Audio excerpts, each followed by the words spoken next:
Sejam bem-vindos ao Euronews Noite. Estes são os títulos desta edição. Arranca o julgamento do ano em Espanha. 12 dirigentes independentistas catalães enfrentaram hoje o Supremo.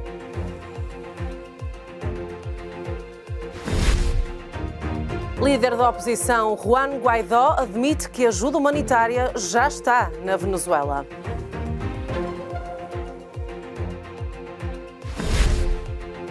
Cimeira da União Africana, líderes debatem agricultura como solução para a fome em África. Insetos sob ameaça, estudo revela dados preocupantes nas próximas décadas. Abrimos este jornal com o julgamento que arrancou hoje em Espanha. 12 dirigentes independentistas catalães começaram a ser julgados no Supremo Tribunal em Madrid, acusados de vários delitos graves como rebelião e sedição. Quem não se sentou no banco dos réus foi Puigdemont, exilado em Berlim.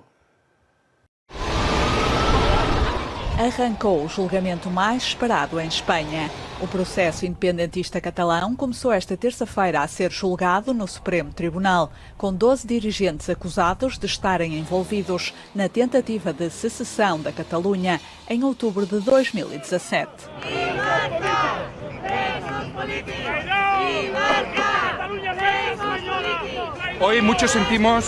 Hoje, muitas pessoas na Catalunha, e acredito que noutras áreas do Estado, sentem uma imensa dor por ver estes homens e mulheres sentados nos bancos dos réus. Mas vamos ver também dignidade. 12 homens e mulheres dignos que a única coisa que fizeram foi pôr nas mãos dos catalães o seu futuro. Que lo único que han hecho es poner en manos de los catalanes y las catalanas su futuro. As penas pedidas pelo Ministério Público vão até 25 anos de prisão por delitos de rebelião, sedição, desvio de fundos e desobediência. O ex-presidente do Governo Regional da Catalunha é o grande ausente do processo. Fugiu para a Bélgica e esta terça-feira deu uma conferência de imprensa em Berlim. Quero perguntar também às instituições europeias porque é que a União Europeia está mais preocupada com o que está a acontecer, por exemplo, na Venezuela, do que o que está a acontecer em Madrid hoje. Temos de ouvir também vozes claras da União Europeia, uma vez que defendem direitos humanos e valores fundamentais em todo o mundo, porque é o seu dever. O partido da extrema-direita Vox apresenta-se como uma acusação popular neste processo, uma particularidade do sistema jurídico espanhol. O facto de que precisamente hoje esteja sentado no público e não no banco dos acusados o presidente do governo regional, Joaquim Torra, é uma demonstração de que o golpe continua vivo, especialmente depois de há várias semanas ter dito que não havia volta atrás e que apostava pela via eslovena, que é uma via violenta, e portanto que conspirasse publicamente para continuar com a rebelião separatista. A sentença deve ser conhecida antes das férias do verão.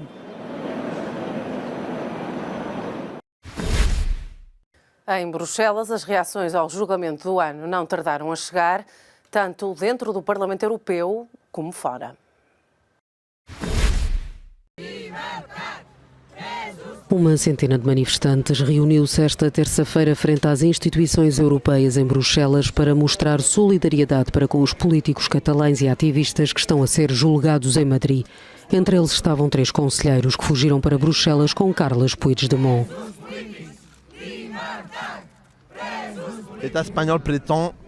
O Estado espanhol tem 2 milhões de pessoas na frente dos juízes porque é um julgamento contra o referendo de outubro. Por isso é um julgamento contra os 2 milhões de pessoas que votaram naquele dia, o que é um grave e sério problema numa democracia. Essaye de juger 2 milhões de pessoas, est-ce qu'il y a un problème grave de démocratie? Também no Parlamento Europeu algumas vozes se fizeram ouvir, especialmente as da chamada Plataforma de Diálogo. Consideram que este é um julgamento político e exige maior envolvimento europeu. O Parlamento Europeu, o Conselho e a Comissão devem estar envolvidos. Mas no Parlamento Europeu a opinião geral é de que Bruxelas não deve interferir em questões que são da responsabilidade do Estado espanhol. Os socialistas, atualmente à frente do governo de Madrid, insistem numa total independência da justiça no país. Não cabe aos políticos decidir sobre a tipologia penal ou o resultado final, mas é nossa competência fazer política, construir o diálogo e fazê-lo no quadro do Estado de Direito e do respeito pela nossa Constituição. Já para o Partido Popular Espanhol, que abandonou o governo na sequência de um voto de censura dos socialistas, os separatistas catalães querem desacreditar o sistema. É lógico que os separatistas querem destruir o sistema judicial espanhol. Não podemos pensar de outra forma. Como iba a ser de outra forma? A ajuda humanitária que estava bloqueada na fronteira com a Venezuela já terá chegado ao país de Maduro. Pelo menos foi o que adiantou Juan Guaidó, o líder da oposição e chefe do Parlamento. Muitos venezuelanos continuam a cruzar a fronteira para a Colômbia em busca de medicamentos e comida. Enquanto a ajuda humanitária se tornou num braço de ferro entre o presidente Nicolás Maduro e o autoproclamado presidente interino Juan Guaidó, a população sofre. Há cada vez mais violência, mais mortes todos os dias. Há gente que morre de fome, mesmo que o governo venezuelano diga que é mentira. Doentes morrem nos hospitais por falta de medicamentos.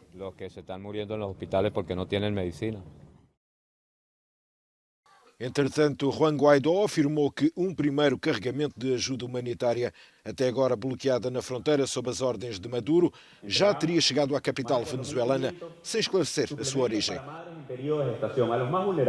O líder da oposição e chefe do Parlamento afirma que a primeira ajuda foi direcionada a crianças e grávidas.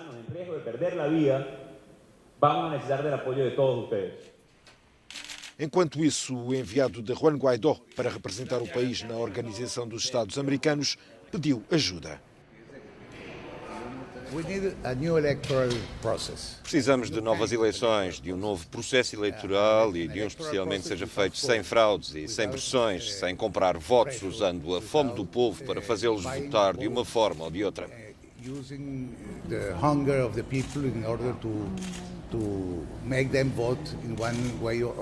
O secretário-geral da ONU, António Guterres, reafirmou segunda-feira que está pronto para atuar como intermediário para negociar uma solução para a crise política na Venezuela. Tal como o Papa, Guterres quer o acordo de ambas as partes. Segundo diplomatas da ONU, o governo de Maduro está pronto para o diálogo, mas ainda não está claro qual é a posição de Juan Guaidó.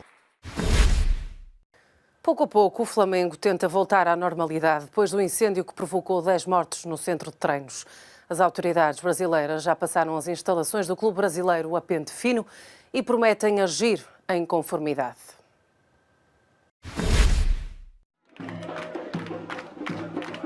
As 10 vítimas mortais do incêndio no centro de treinos do Flamengo, no Rio de Janeiro, já foram a enterrar, mas a dor não irá desaparecer tão cedo.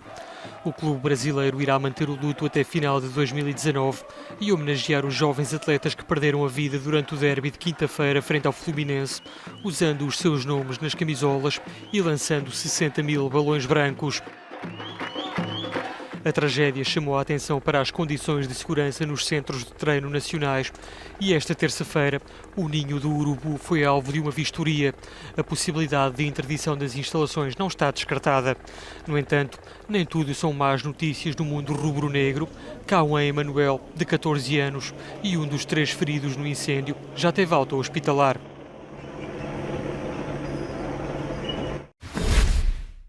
Cerca de 1000 agentes da polícia foram detidos na Turquia, incluindo 130 ainda no ativo.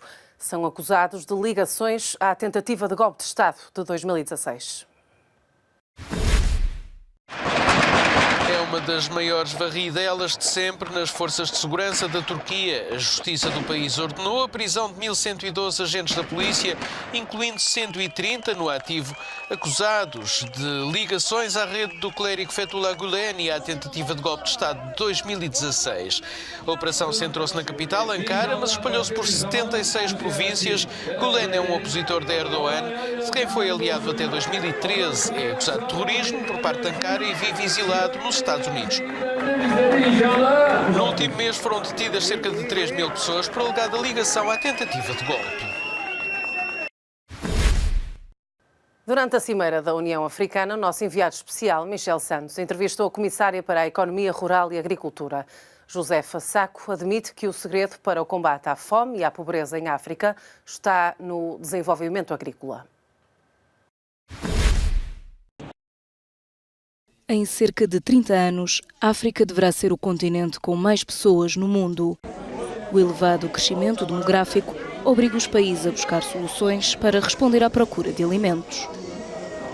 Nós estamos a olhar em termos da produtividade, em termos das percas após colheita, porque 40% da produção é desperdida depois do campo por falta de infraestrutura, por falta de escoamento. Estamos a falar também a questão da contaminação alimentar. Em 2003, os chefes de Estado e de Governo da União Africana ratificaram a Declaração de Maputo, um documento onde se comprometeram a alocar pelo menos 10% dos orçamentos nacionais ao fomento da agricultura. No entanto, apenas 20 das 54 nações estão a cumprir a recomendação. Num continente onde 60% da população é rural e a estrutura agrícola maioritariamente familiar, potenciar a produção dos pequenos agricultores com vista à industrialização é essencial para o sucesso da agricultura em África. Temos potencial. A África tem cerca de 40% de terra arável no planeta, então achamos que devemos passar pela fase de importação de alimentos para produzirmos nós próprios. Para o consumo interno. Para o consumo interno. Todos os anos, os países africanos gastam entre 30 e 45 milhões de euros em importação de produtos alimentares. A Rússia quer tornar a internet independente da rede global. O Kremlin garante que se trata apenas de uma medida de segurança, mas os críticos temem que seja o primeiro passo para a implementação de um sistema de censura.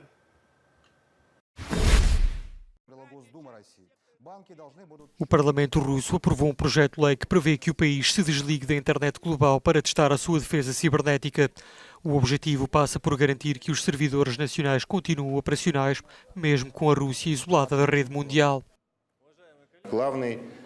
Para o Comitê para a Política de Informação e Tecnologia da Duma, não se trata de uma questão de isolamento, mas sim de não precisar de usar servidores no estrangeiro para gerir o tráfego entre pessoas e empresas presentes no território russo.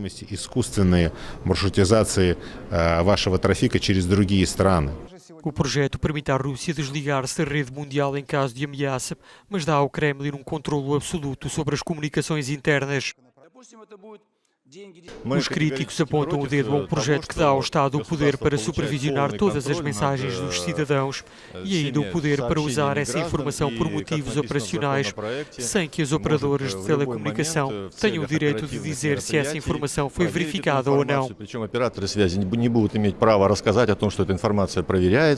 Além do controle interno, o novo sistema obriga toda a informação externa a passar por pontos controlados pelo Estado, o que na prática permite a instalação de um sistema de censura online semelhante ao existente na China.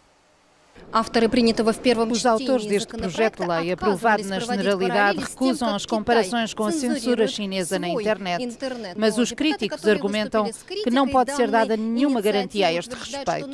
Por agora ainda existem bastantes dúvidas e perguntas por responder, por exemplo, que ameaças é que poderão levar a Rússia a mudar para este sistema e quanto é que isto irá custar aos cofres russos. Galina Polonska, Euronews, Moskva.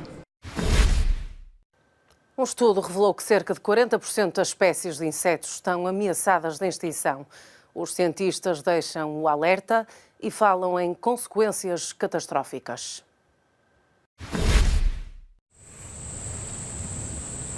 São os animais mais comuns do planeta, essenciais para o bem-estar dos ecossistemas e da humanidade, e estão seriamente ameaçados. Segundo um estudo recente, cerca de 40% das espécies de insetos está ameaçada de extinção, um terço já está em risco. De acordo com o relatório publicado na revista Biological Conservation, o rápido declínio de insetos nos últimos 10 anos poderá levar a consequências catastróficas. Borboletas, besouros e abelhas são as espécies em maior risco. I think they are shocking. Para ser franco, acho que os resultados são chocantes. Realmente não podemos continuar a viver da forma como temos vivido. A natureza está a avisar-nos de todas as maneiras que é preciso uma mudança. A utilização em massa de pesticidas, a agricultura intensiva, as alterações climáticas e o abate de florestas são as principais causas do declínio dos insetos. O estudo realizado nas universidades de Sydney e Queensland termina com uma conclusão alarmante. Se não mudarmos a forma como produzimos os alimentos, os insetos podem desaparecer. Os cientistas dizem que é preciso um esforço intenso e global para deter e reverter esta tendência. Nos últimos 30 anos, o número total de insetos tem diminuído a uma taxa de 2,5% ao ano. Se esta taxa continuar, daqui a 100 anos, não haverá uma única espécie de insetos. É tudo neste Euronews Noite. Não perca já a seguir a entrevista exclusiva ao Ministro dos Negócios Estrangeiros de Angola. Fique desse lado.